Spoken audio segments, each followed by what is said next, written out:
Okay, would you like to introduce yourself and tell me where we are and what this all is for people who know nothing about why we're here today? Yep. My name is Mandy Geraghty. I'm the Chief Executive Officer at Peterborough Women's Aid. So we are here today at Anne's House, and Anne's House is a women's centre in Peterborough that we opened in January 2024 because we felt there was a real need for a safe space for women to access support, and there wasn't anything available at Peterborough at that time. So Anne's House, we've got loads of facilities here. We're currently in the lounge. This is where we see clients and children, work with families, and it's a confidential space. Next door to this, we have an internet cafe and a library. So again, women can come in and use that resource. We then have a prayer room because we found that there were, amongst the challenges of women accessing support was that they had nowhere to pray. So we've got a multi-faith room, and then next to that we have a shop, which is quite unique in terms of it's free. So we give out toiletries, food, clothing, all for women that have been victims of abuse and potentially have left a relationship and they literally have nothing. We then, at the end of this massive house, which actually looks really, really small from the outside, we have a conference room. So we use that for our groups. And our groups are open to any women. So you don't have to be a victim of domestic abuse. And we have a group called Women Warriors, 10:30 till 12 on a Tuesday and a Friday. And it's all about empowering women. We do wellbeing activities. We have a fitness coach. We eat a lot of cake. We drink a lot of coffee. We do arts and crafts. But it's all about reducing isolation, because we know women that are experiencing abuse often feel isolated and feel like they've got no one to turn to or no one who's going through the same thing as they are. And all of this is completely free. Okay. I have to say, walking past you said it looked small from the outside. I didn't know any of this was here. I mean, this is really right in the centre of Peterborough, and amazing. I mean, there's a lot going on there, isn't there? There is a lot going on, and we're really conscious that we want it. It's quite difficult running a women's centre because we want it to be a confidential, safe space. But obviously, we run a lot of groups, so we have a lot of women here. So I suppose I want to say to women that want to access our support, this isn't the only space that we can see them. So we do have other confidential spaces around Peterborough where we can do our one-to-one work. Because where we are now, we're at the top of Cromwell Road, really, really near the town. It's really accessible, but we also understand that some women might not feel comfortable coming here to talk about abuse in their relationship. So we do have different areas around the city where we can work with women. Yeah, you've got that kind of dilemma that you want to know people. You want people to know that you're here, but you don't want people to know that you're here at the same time in a kind of way. Yes. Is that fair to say? Absolutely. Yeah. And we do a lot this isn't just about domestic abuse. This is about empowering women generally. So we run ESOL classes here, debt management classes. We run culturally specific coffee mornings where we have another wellbeing come in from the Muslim community. Last year we ran Muslim Queens, which was analysing the Quran and looking at the interpretation of that when it comes to relationships and abuse in relationships. So we do so much here. And it's a really exciting project. We opened in 2024. We've had, so what we in 18, 19 months, probably over 3,000 visits from children and women wanting to come and access our services. Okay. How is it all funded? How does it work with regards to that? That's a very good question. So Anne's House so we originally had this idea, and we've had this idea for 18 months, and we thought, right, we really, really want to open somewhere. And luckily we have a very lovely landlord who charges us rent, but not loads of rent, which is really, really good. And it's funded in a variety of ways. So As an organisation, we're funded a little bit from the local authority, Peterborough City Council. We're funded a little bit from the Police and Crime Commissioner. And then part of my role as CEO is to go out and find funding for projects like this. Yeah. So at the moment, we've got one project funded through the National Lottery. We've got a foundation called Garfield Weston. They fund a bit. Cambridge Community Fund a bit. Lloyds Bank fund a bit. So it's all of the combination of funds going into the organisation to make things like this happen. I think the only challenge for me as CEO and the organisation is that this funding is often short term. Yeah. So you might get a year's funding from a trust or 2 years funding, which is really difficult for a charity because you can't plan. Yeah. No. Oh, that must be really tricky. Just one of the reasons I'm here and that Vicky told me about this is that obviously the council has helped out. Would you like to tell us a little bit more about that as well? Yes. So we're just delighted that we were successful in our application to run outreach in Peterborough, and this is a longer term contract. So this is potentially 5 years worth of funding. So really valuable for us.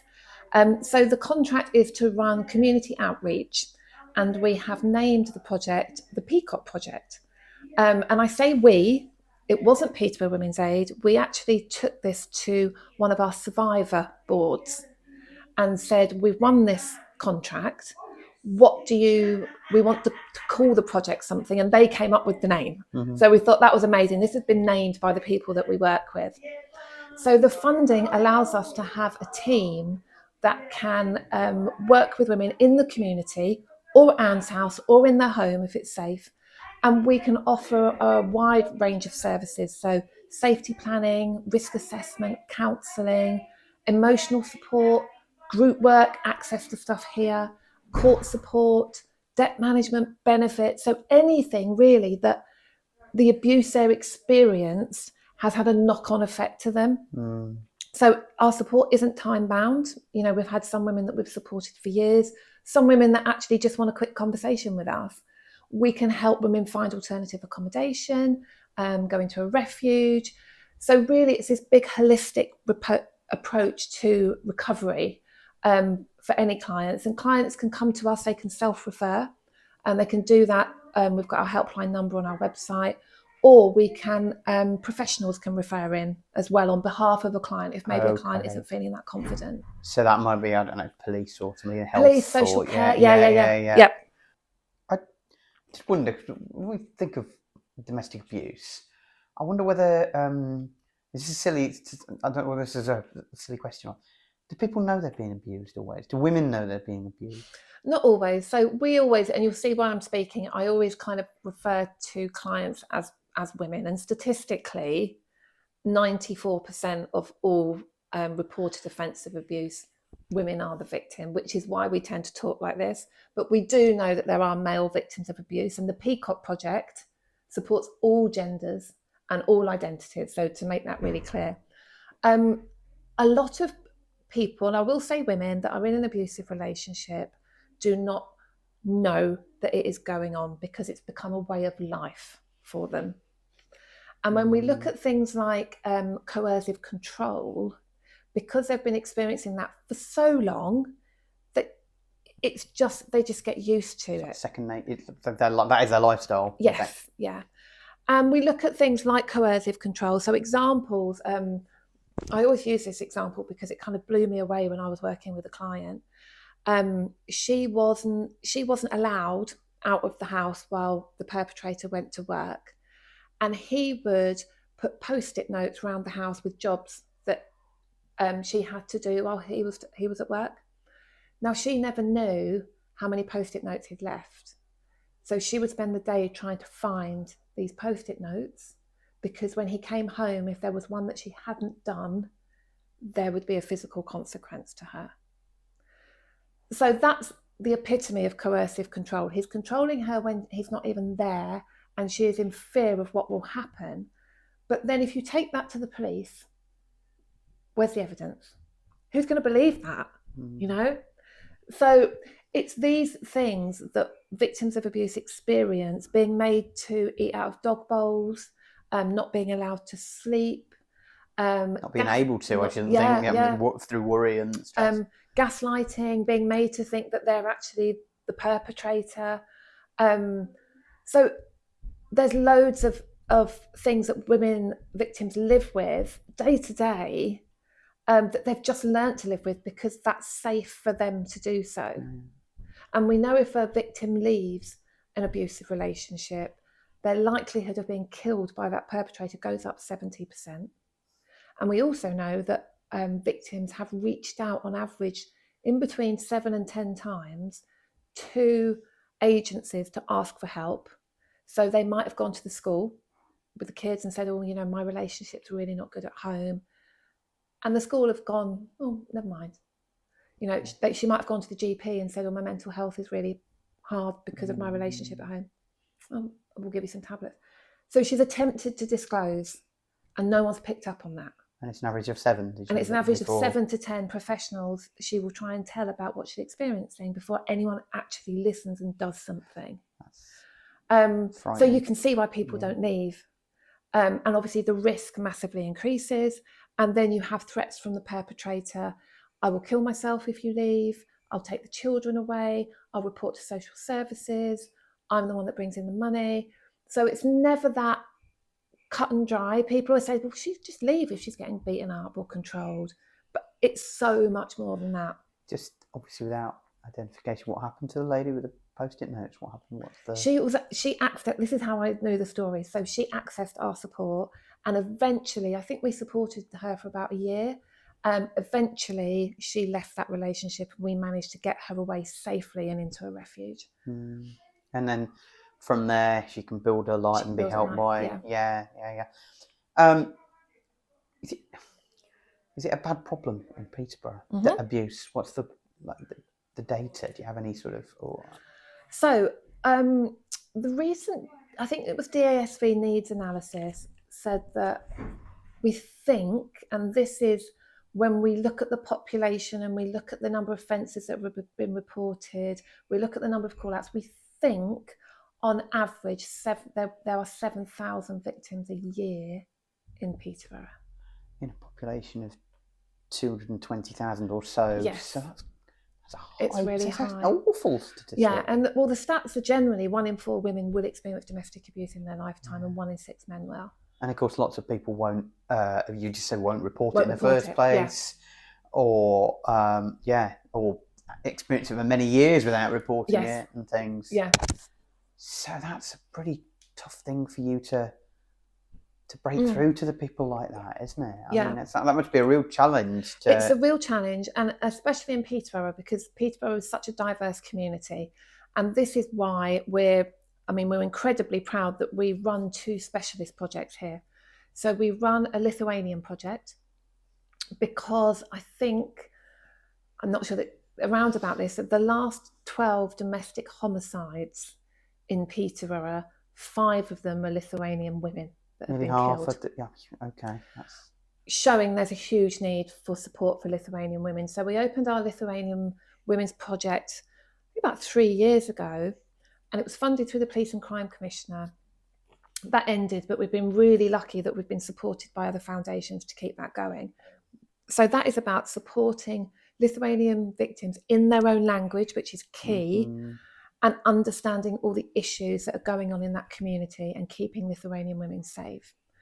We then introduced the Dahlia Project, and the Dahlia Project specifically supports women from the South Asian community, because there was some research done at Anglia Ruskin Uni that basically looked at the journey of a South Asian woman from reporting domestic abuse, all the way through to the other end. And it said that all the agencies involved were judgmental, they didn't understand their culture, they were treated unfairly.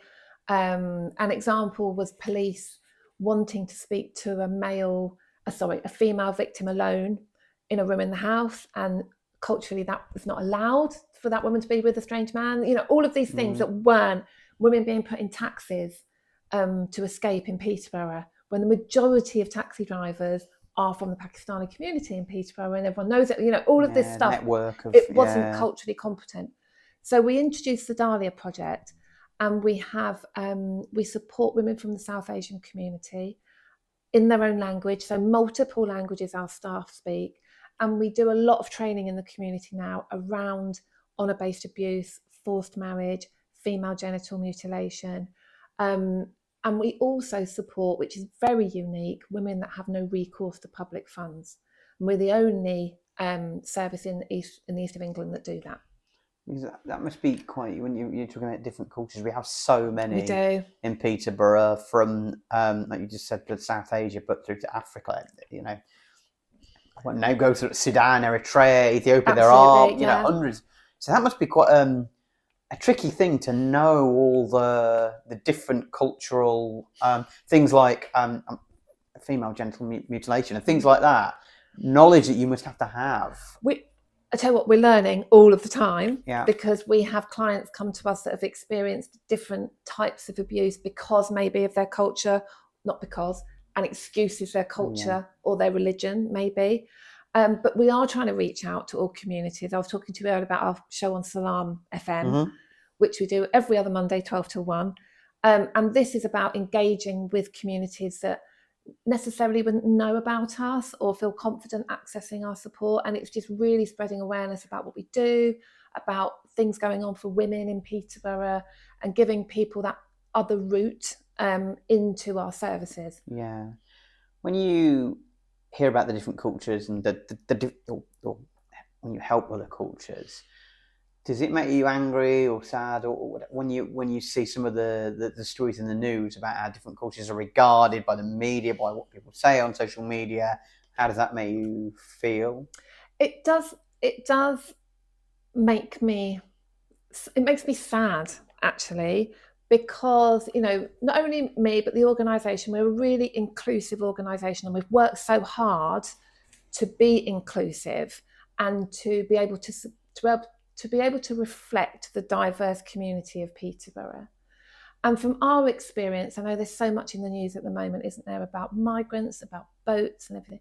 So from our experience and the work that we do, we see a lot of women who are here on spousal visas.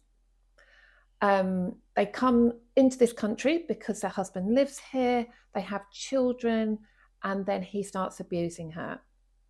Now, if she were to leave that relationship, she has no recourse to public funds at all. So it means she doesn't get any benefits, she doesn't get housing. She can apply to the Home Office for a concession, but that takes about 2, 3, 4, 5, 6 weeks sometimes. And she might not get it. And if she doesn't get it, she has to apply for asylum. Now, that woman has come here because she believed she was coming here for a healthy, lovely relationship in the UK with her husband, who's a UK citizen. He has abused her. It's not her fault. We know culturally, one, the challenges of leaving a relationship when there's so much family pressure culturally not to, but we also know that if she were to be sent back to Pakistan, Sri Lanka or whatever, her life is in danger because she has left a marriage. So then we look at, she legitimately needs to be claiming asylum or getting indefinite leave to remain because she's not safe. She needs support. So these are our experiences of the migration, indefinite leave to remain, people seeking asylum, and they're real life experiences and they're real life situations for families that are in need to stay in the UK. And yes, it does make me angry when these families who are in need are tarred with the same brush as maybe people that are here illegally or attempting to get here illegally for their own personal gain, not because of safety reasons or culture or threats from their community. Okay. Just something just occurred to me. Do victims of domestic abuse, do they often blame themselves for it? Is that a common thought? Yes. So the women we work with tend to lack confidence, lack self-esteem, and strongly feel it's something that they're doing that is making that perpetrator abuse them, which is never, ever the case. The perpetrator has the choice. It's his choice to behave the way he wants to. But if you can imagine you've been in a relationship for 5 years and the person that is controlling your life is constantly saying, well, it wasn't like this with my previous relationship, it must be you. Or if you didn't do this, then I wouldn't behave the way that I you, am. But yeah, I wouldn't behave that way. If you kept the house a bit tidy, I wouldn't have to have a go at you all the time, would I? If you wash all the children's stuff, all the children's clothes, and fold them in the way I want them to, then this wouldn't be happening, would it? And if you've got this going on in your head constantly, you are going to start thinking, whoa, this is me. And this is what the term gaslighting means. That it's all coming back to making you feel like, whoa, what's going on here? Am I crazy? Am I mad? Is it my fault? What am I doing that's wrong? So yes, we do. Lots of women blame themselves for the perpetrator's behaviour when it's absolutely not. He chooses to abuse. Did you ever try and help the perpetrator as well? Yes. So my background, I did 15 years in the probation service. And I started, my very first job was to facilitate perpetrator programs. So I worked with men that had been abusive and they were in the community. And then I also worked in prisons with men that had killed their partners. So progress on a few years, I then began to write perpetrator programs. So I do have a belief that perpetrators can change if they want to. You can't force change on somebody. And there's not many perpetrator programs around. The probation service has just stopped doing a specific perpetrator program. I'm not sure why. But there are some organisations out there that do work with perpetrators. And I really think that we should be working with perpetrators.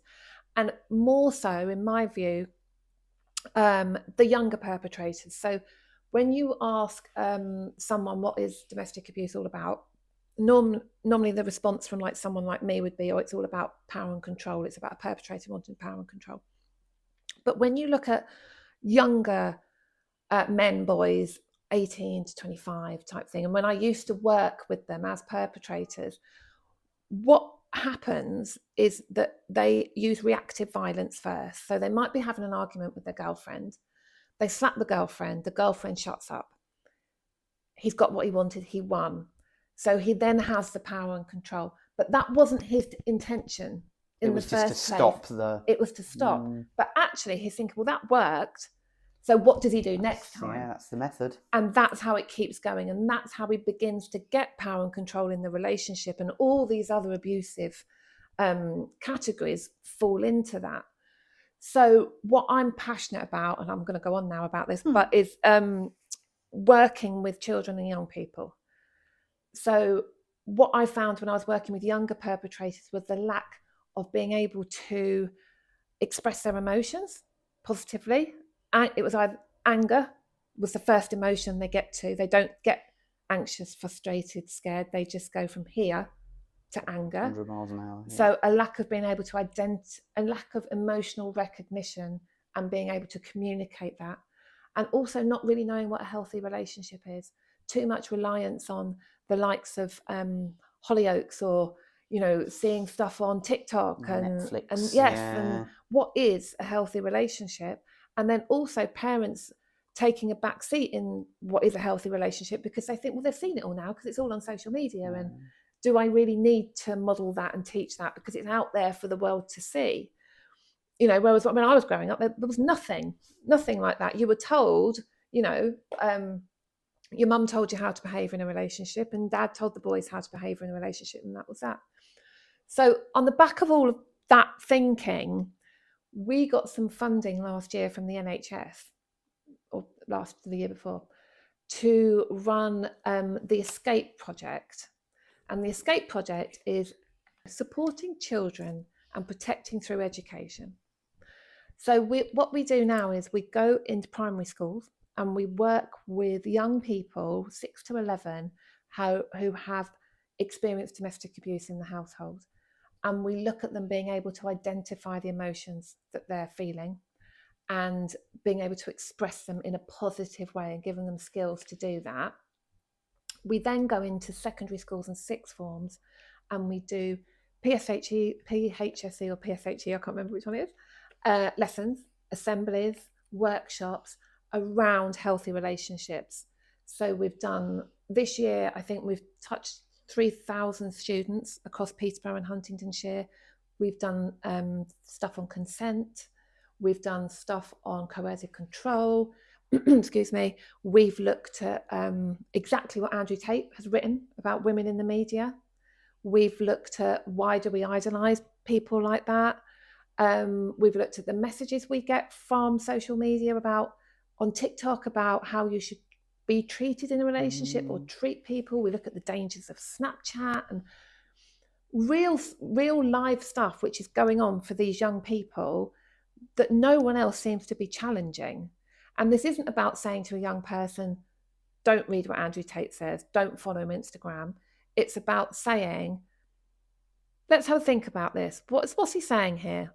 So we talk about that with the young people. Say, what have you said that about your mum or your sister? Let's look at this and look at the influence these people are having and how you can challenge it. And it's fabulous because we have classrooms of 14, 15-year-olds, debating these issues rather than them getting pushed under the carpet. We're actually debating what's going on, misogyny, all of this amazing stuff, and just starting those conversations with the end goal is that they will know what is healthy in a relationship and what isn't. Because, it's such a different world, isn't it? Yeah. You've got everyone from him to people like, I don't know, Bonnie Blue, or I know, and Donald Trump. How he speaks about, you could keep, all of the quotes of these, the various these figures, and now you can just find them on TikTok or Instagram or on the news always. Okay, let's end on what I hope is a brighter note. I think I've got through it. What are the ambitions for the place? You've obviously got your funding. You've got lots of brilliant things going on here. What's the future? So the ambition for the place is that we want to, as an organisation, we want to stay really focused on Peterborough because we're Peterborough kind of through and through. We want to support our communities. What we want to do is identify any more needs and gaps within the Peterborough community. We know there's a lot of Polish-speaking victims out there, which we're not getting to. We want to be able to grow, but rather than grow outwards, grow upwards, and to provide loads and loads more services. We want to look at the well-being of women generally. We want to be doing fitness classes, yoga classes, walks. We want to empower women. We want people to become involved in what we're doing in the community. So in an ideal world, this is the dream, there'll be a couple of Anne's houses in Peterborough, 2 or 3 where women can go in and access support. We will have more safe accommodation.